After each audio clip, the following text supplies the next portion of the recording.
जय हिंद, जय भारत, वंदे मातरम। मैं मोहित शर्मा। आज बात करेंगे धीरेन्द्र शास्त्री उर्फ बागेश्वर बाबा की। सर्वप्रथम तो वो लोग ये ना लिखें कि मोहित शर्मा नास्तिक हैं या भगवान को नहीं मानते हैं, या फिर ये ना लिखें कि सवाल मैं बालाजी के ऊपर खड़ा करूं। ना ना ना, बिल्कुल भी नहीं। ये तो बिल्कुल मत सोचिएगा, क्योंकि सवाल खड़े हो रहे हैं धीरेन्द्र शास्त्री उर्फ बागेश्वर बाबा के ऊपर, ना कि बालाजी महाराज के ऊपर। क्योंकि बालाजी के सभी लोग भक्त हैं, बहुत सारे, क्या 1000 क्या 1 करोड़ क्या लाखों करोड़ों की संख्या में बालाजी महाराज के भक्त हैं। लोग बालाजी के मंदिर में जाते हैं, मेहंदीपुर बालाजी हो चाहे फिर वो तमाम बालाजी महाराज के मंदिर हो, वहां जाकर ईश्वर को मानने का काम करते हैं। लेकिन सवाल के घेरे में बालाजी से कोई सवाल नहीं कर रहा है, सवाल कर रहे हैं तो धीरेन्द्र शास्त्री से। अब वीडियो को शुरू करते हैं धीरेन्द्र शास्त्री की उर्फ बागेश्वर बाबा की। मुसीबतें कम होने का नाम नहीं ले रही हैं। अब बागेश्वर बाबा से सवाल करने वाले, यानी धीरेन्द्र शास्त्री से सवाल करने वाले कोई छोटे मोटे व्यक्ति नहीं, जगत गुरु शंकराचार्य जी उर्फ मुक्तेश्वरानंद जी ने सीधा सवाल किया है धीरेन्द्र शास्त्री जी से। उन्होंने पूछा है और कहा है धीरेन्द्र शास्त्री जी से कि जोशी मठ में जो जमीनें खिसक रही हैं, अगर बाबा जी उन खिसकती जमीनों को रोक दें तो हम उनके चमत्कार को मान्यता दे देंगे। पूरा मामला और क्या कहा है शंकराचार्य जी ने, सबसे पहले मैं वो आपको क्लिप सुनाना चाहता हूँ। हम उनको फूल बिछाएंगे, दिखाओ ना चमत्कार, झुक करके पलकों पर बिछा करके उनको फूल बिछाएंगे कि आओ और ये जो मकान में दरार आ गई है, हमारे मठ में आ गई है, उसको जोड़ दो। नहीं समझे? हम फूल बिछा करके उनको ले आएंगे और फिर झुक करके पलकों पर बिछा करके उनको वापस करेंगे। दिखाओ ना चमत्कार। हम लोग तो, सारे देश की जनता चमत्कार चाहती है कि कोई चमत्कार हो जाए। कहाँ हो रहा है चमत्कार? तो आप सभी लोगों ने सुन लिया होगा कि जगत गुरु शंकराचार्य जी ने क्या कहा है धीरेन्द्र शास्त्री को लेकर। अब सबसे बड़ा सवाल यह शुरू होता है कि धीरेन्द्र शास्त्री जो कि पब्लिक को, जनता को जो है वो क्या पागल बनाने का काम कर रहे हैं। एक 26-27 साल का लड़का महात्मा बन जाता है, महात्मा की उपाधि ले लेता है और लोगों के भविष्य बताने लग जाता है कि आपके साथ क्या होगा, आप क्या करते हैं, क्या नहीं करते हैं, आपका भाई कौन है। आपने देखा होगा एबीपी न्यूज का एक रिपोर्टर किस तरीके से बाबा जी के प्रोग्राम में पहुंचता है, बाबा जी उसके भाई का नाम बताते हैं, बाबा जी किस प्रकार से जो है वो ये बताते हैं कि आपके भाई ने जो है वो भी घर बनाया है। आपने देखा होगा, एक बार इस क्लिप को भी ध्यान से देखिएगा, उसके बाद पूरे विषय पर एक साथ चर्चा करेंगे। देखिए एक क्लिप। आ सकते हो। अब आप पत्रकारों में जिनके चाचा का नाम भृगुनाथ तिवारी हो वो आ जाए।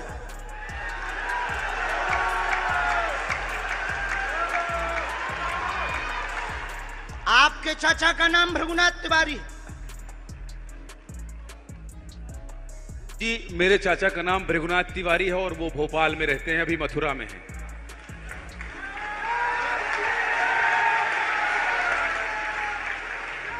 आज लेकिन हमने लास्ट अनुमति ली है अपने बालाजी से। क्या तुमने पहले बताया? लोगों को अंधविश्वास में तो नहीं ढकेल रहा है, महापाप पड़ेगा अगर तुमने बताया हो।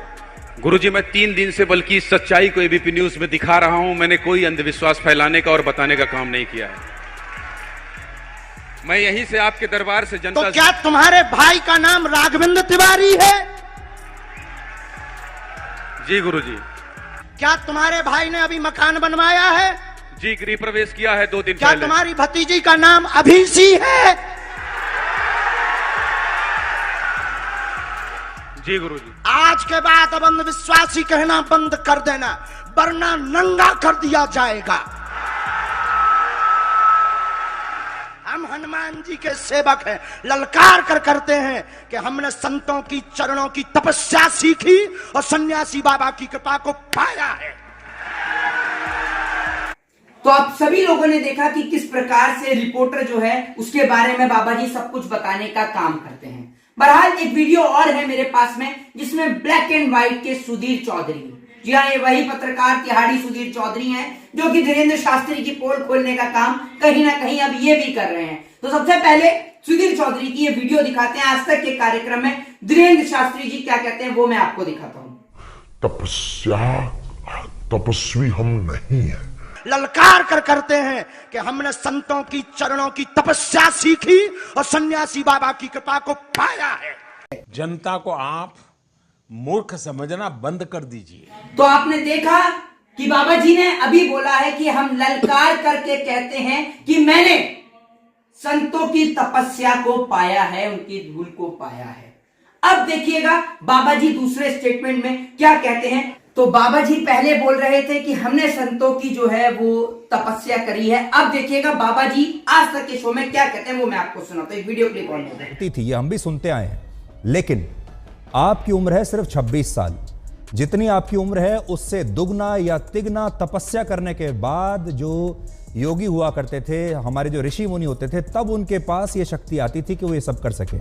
आपकी उम्र ही को टोटल 26 साल है, तो आपके पास ये चमत्कार की जो शक्ति है इतनी जल्दी कैसे आई है?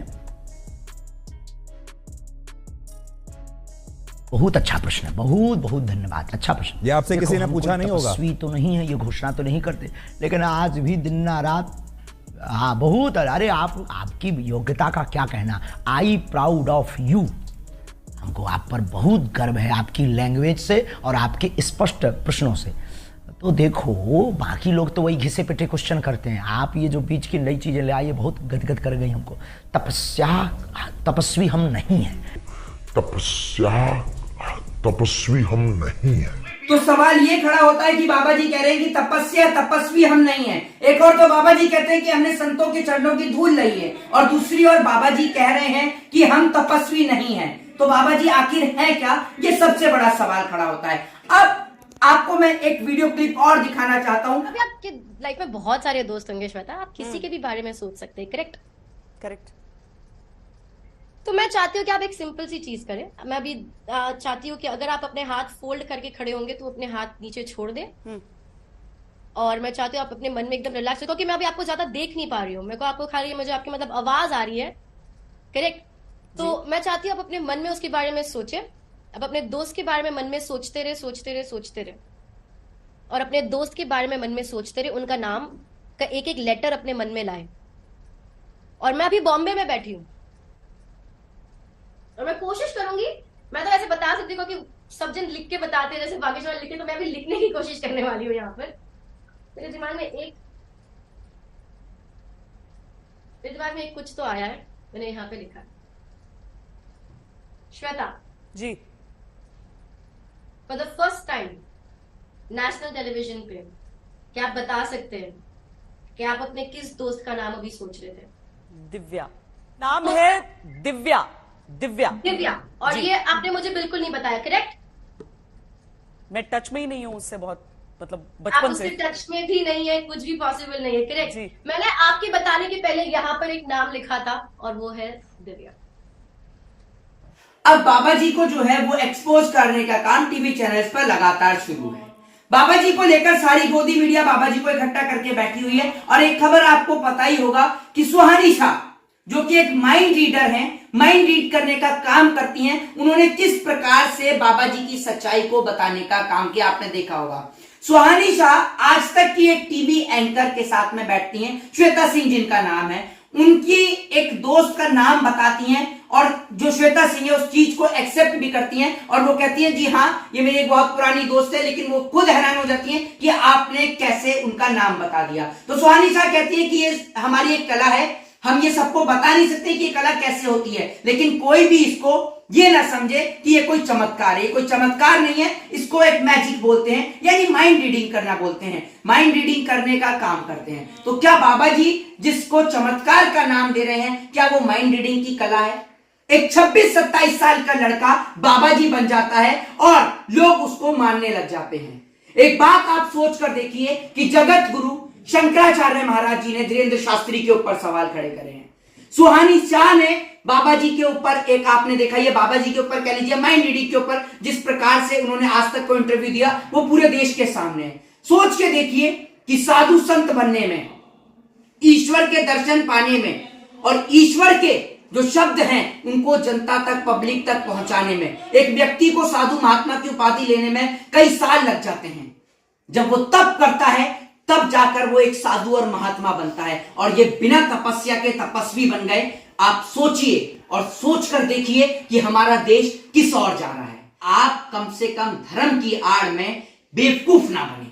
अब मैं आपको बताता हूं और कुछ चीजें उस पर डिस्कस करता हूं। अगर आपके घर में, जी हां, अगर आपके बच्चों को रोजगार नहीं मिल रहा है तो वो रोजगार देंगे बाबा जी। बाबा जी से पूछिए कि आपके बच्चों को रोजगार कब मिलेगा। अगर आपकी नल की टंकी में पानी नहीं आता है तो बाबा जी से पूछिए कि नल की टंकी में पानी कब आएगा। अगर आप, मैं तो ये कहना चाहूंगा कि ये जो शिक्षा मित्र बैठे हुए हैं, ये एसएससी जीडी के जो छात्र बैठे हुए हैं, इनको हट जाना चाहिए और बाबा जी के दरबार में जाना चाहिए और जाके बाबा जी से पूछना चाहिए कि बाबा जी हमारी समस्या का समाधान कब होगा। ये लोग सिर्फ जनता को पागल बना रहे हैं। कल्याण होगा, कल्याण होगा, कल्याण होगा। भक्तों, आपका कल्याण होगा। अगर आपका कल्याण हो चाहे ना हो, इस बात का तो मैं नहीं कहूंगा कि आपका कल्याण होगा या नहीं होगा, लेकिन आप इस देश को डुबा जरूर देंगे। आप लोगों की एक अंधविश्वास, मैं किसी, ये सभी बाबों के लिए नहीं कह रहा हूं, आपने कभी भी शंकराचार्य जी महाराज को नहीं देखा होगा कि वो कभी इस प्रकार का कार्यक्रम करें, या और भी बहुत सारे साधु और महात्मा इस धरती पर आए हैं, उन्होंने जन्म लिया है और वो सिर्फ एक ही काम करते हैं, सिर्फ ईश्वर के बारे में बताने का। जब तक धीरेन्द्र शास्त्री उर्फ बागेश्वर बाबा, यानी वो रामायण का पाठ कर रहे थे, गीता का पाठ कर रहे थे, लोग उनको सुनते थे। और बिल्कुल हर धर्म में पाठ किया जाता है, चाहे रामायण का पाठ हो। अब आपको एक चीज बताना चाहता हूं। क्या एक बात आप मुझे बताइए कि क्या तुलसीदास जी के पास में ज्ञान नहीं था? आप सोच कर देखिए, क्या भगवान वाल्मीकि के पास में ज्ञान नहीं था? लेकिन कभी उन्होंने अपने चमत्कार को दिखाया नहीं। कहने का मतलब यह है कि एक व्यक्ति से यह कह दिया गया कि, आपको पता ही होगा ये कहानी, कि एक बार कहा गया कि अगर आप भगवान के बेटे हो तो आप इस पहाड़ से नीचे कूद जाओ। अगर आप भगवान के बेटे हो तो भगवान आपको बचाने के लिए आएंगे। और वो ये कहते हैं कि मेरे को ये साबित करने की जरूरत ही क्या है कि मैं भगवान का बेटा हूं। तो जिनके पास सिद्धियां होती हैं उन्हों को दिखाने की जरूरत क्या है?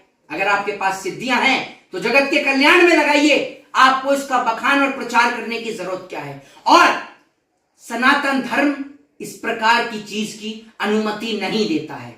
अगर आप सनातन धर्म को पढ़ेंगे तो सनातन धर्म में इस चीज की अनुमति नहीं है। कहने का मतलब यह है कि या तो ये लोग सनातन धर्म को नहीं मानते हैं या फिर इन्होंने सनातन धर्म को पढ़ा नहीं है। सवाल फिर से यही है और अंत में भी आपसे यही कहूंगा कि ये पूरी वीडियो धीरेन्द्र शास्त्री उर्फ बागेश्वर बाबा के ऊपर थी। बालाजी से कोई सवाल नहीं कर रहा है, सवाल धीरेन्द्र शास्त्री के ऊपर है और सवाल के घेरे में खड़े हैं धीरेन्द्र शास्त्री। धीरेन्द्र शास्त्री अब मध्य प्रदेश में मामा की शरण में है, आपको पता ही है। कभी छत्तीसगढ़ उनका प्रोग्राम रहता है, कभी मध्य प्रदेश प्रोग्राम रहता है और नागपुर में रहता है। अगर धीरेन्द्र शास्त्री के पास वाकई ही ऐसा चमत्कार है तो शंकराचार्य जी महाराज का जो चैलेंज है वो उसको एक्सेप्ट क्यों नहीं करते हैं?